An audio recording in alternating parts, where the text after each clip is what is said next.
समस्त को मोर नमस्कार। मु आपण मानकु स्वागत करुछि मोर चैनल ज्ञान उपासना को। आज मु आपण मानक पई नेई आसीछि एक एमिति कहानी जहा सुनिले आपण माने निश्चित खुशी हेबे। आपण मानकु अनुरोध एही कहानीटी को शेष पर्यंत सुनंतु। आमे काहेकि दीपावली को एते आडंबर सहकारे पालन करि थांती। खाली हिंदू धर्म रे नुहे, जैन सिख और सबु धर्म रे प्रायतः एही पर्वटी को बहुत आडंबर सहकारे पालन करा जाय थाए।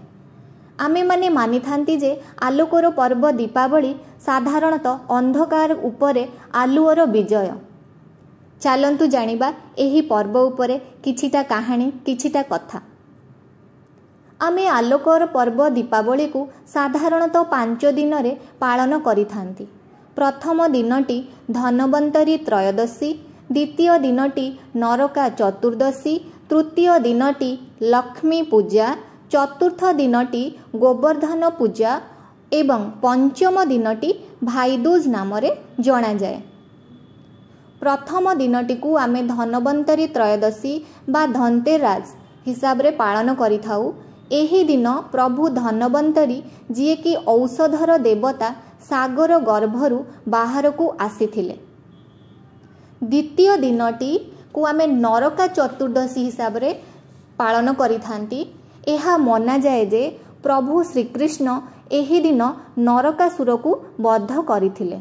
नरकासुर पृथ्वी बा भूमातांको पुत्र थिले। भूमाता विष्णुंको ठारू वर पाइथिले जे नरकासुर सर्वशक्तिमान हेबो ओ दीर्घजीवी मध्य हेबो, जहार फल रे कि से स्वर्ग, मर्त्य और पाताल उपरे जयलाभ करिथिले। सबु देवगण नरकासुर ठारू मुक्ति पाइबाकू त्राही त्राही डाकु थांती।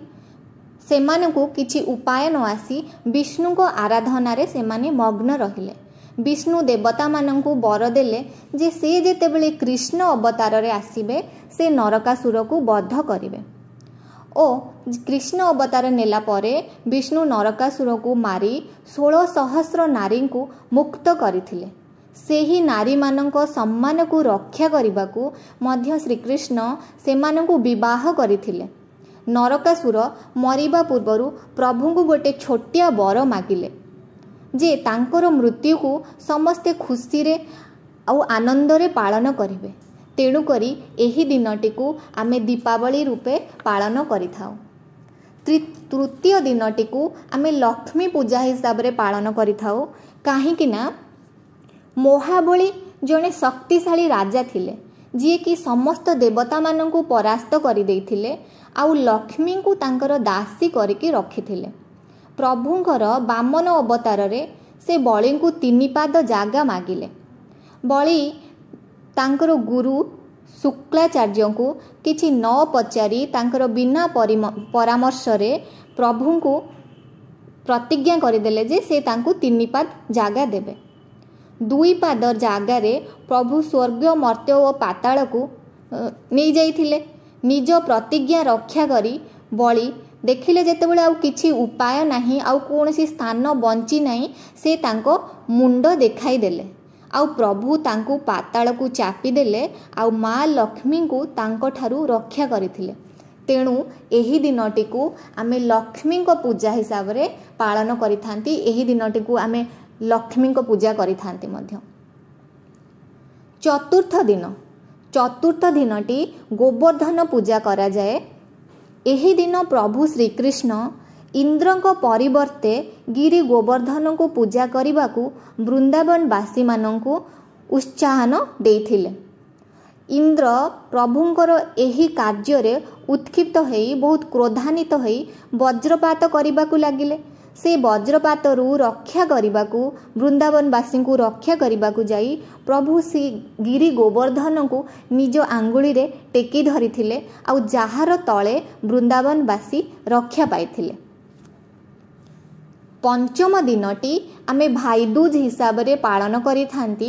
कारण विश्वास करा जाए जे एही दिन मृत्युराज जम तांकर भौणी जमुनांको घर को आसीथिले। जमुनांको प्रति से बहुत खुशी होई प्रीत होई तांको बर देइथिले जे ଏହି ଦିନ ଯିଏ ତାଙ୍କ ଭଉଣୀଙ୍କ ପାଖକୁ ଆସିବ ସେ ସବୁ ପାପରୁ ମୁକ୍ତ ହୋଇଯିବ। ତେଣୁକରି ଏହି ଦିନ ଆମେ ଭାଇଦୁଜ ହିସାବରେ ପାଳନ କରିଥାନ୍ତି। ଏହା ତ ଥିଲା ଆମର ସାଧାରଣ କଥା, କିନ୍ତୁ ହିନ୍ଦୁ ଧର୍ମ ଅନୁସାରେ କାହିଁକି ଆମେ ଦୀପାବଳିକୁ ଏତେ ଆଡ଼ମ୍ବର ସହକାରେ ପାଳନ କରନ୍ତି ତା ପଛରେ ଆହୁରି ଦୁଇଟି କାହାଣୀ ଅଛି। ପ୍ରଥମ କାହାଣୀଟି ହେଲା ଯେତେବେଳେ ପ୍ରଭୁ ପୁରୁଷୋତ୍ତମ ଶ୍ରୀରାମ, ମାତା ସୀତା ଆଉ ଭ୍ରାତା ଲକ୍ଷ୍ମଣ 14 ବର୍ଷ ବନବାସ ସାରି ରାବଣକୁ ବଧ କରି ଯେଉଁଦିନ ଅଯୋଧ୍ୟାକୁ ଫେରିଥିଲେ, ସେହିଦିନ ଅଯୋଧ୍ୟାବାସୀ ବହୁତ ଖୁସି ହୋଇ ଆନନ୍ଦର ସହକାରେ ଘରେ ଘରେ ପୁରେ ପୁରେ ଆଲୋକମୟ କରି ଦୀପ ଜାଳି ତାଙ୍କ ସ୍ୱାଗତ ସମ୍ବର୍ଦ୍ଧନା କରିବା ପାଇଁ ତାଙ୍କ ଆସିବା ପଥକୁ ଅନେଇକି ରହିଥିଲେ। ତେଣୁକରି ଏହି ଦିନଟିକୁ ମଧ୍ୟ ଆମେ ଦୀପାବଳି ରୂପେ ପାଳନ କରିଥାନ୍ତି।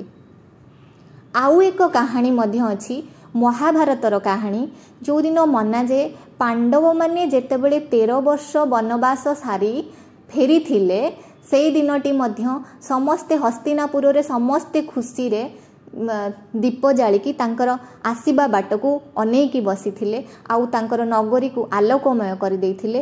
ସେଇଥିପାଇଁ ଏହି ଦିନଟିକୁ ମଧ୍ୟ ଦୀପାବଳି ରୂପେ ଆମେ ପାଳନ କରିଥାନ୍ତି। ଏତେ ଧର୍ମ, ଏତେ କାହାଣୀ ଆମେ ଏଠି ଶୁଣିଲେ, କହିବାର କଥା ହେଉଛି ଦୀପାବଳି ଏକ ଏମିତି ପର୍ବ ଯେଉଁଟାକି ଦୁଃଖ ଉପରେ ସୁଖର ବିଜୟ, ଅଧର୍ମ ଉପରେ ଧର୍ମର ବିଜୟ, ଅନ୍ଧାର ଉପରେ ଆଲୁଅର ବିଜୟ।